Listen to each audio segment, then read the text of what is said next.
Ration card में e-KYC के लिए बहुत सारे डेट बताए जा रहे थे, लेकिन खाद्य एवं उपभोक्ता संरक्षण विभाग का अपडेट आया है कि राशन कार्ड धारियों के लिए आधार सीडिंग के लिए कौन सा डेट अंतिम है, उसी के बारे में इस वीडियो में जानेंगे।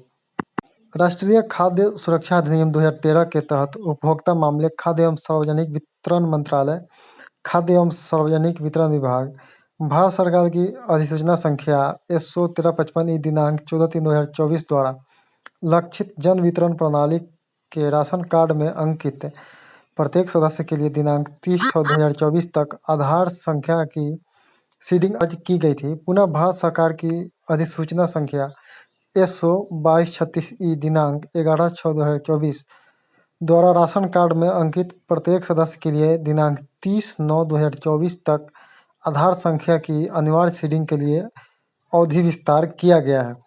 अतः राज्य के सभी राशन कार्ड धारियों से अनुरोध है कि अपने राशन कार्ड में अंकित प्रत्येक सदस्य की आधार सीडिंग दिनांक 30/9/2024 तक अनिवार्य रूप से करा लें।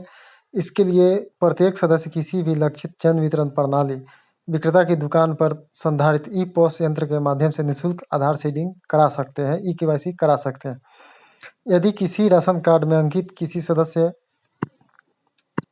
की आधार सीडिंग दिनांक 30/9/2024 तक नहीं की जाएगी, तो ऐसे सभी सदस्यों के नाम राशन कार्ड से दिनांक 1/10/2024 के प्रभाव से विलेपित करने की कार्रवाई की जाएगी और ऐसे सदस्यों के विरुद्ध खाद्यान्न का लाभ लाभुक परिवार को नहीं दिया जाएगा। खाद्य एवं उपभोक्ता संरक्षण विभाग के सचिव के द्वारा ये जारी किया गया है। तो अंतिम तिथि 30/9/2024 तक है। इसके पहले ई-केवाईसी करा ले, अन्यथा 1/10/2024 से राशन कार्ड से नाम करना शुरू हो जाएगा। वीडियो को लाइक करें, शेयर करें और अन्य अपडेट के लिए चैनल को सब्सक्राइब करें। धन्यवाद।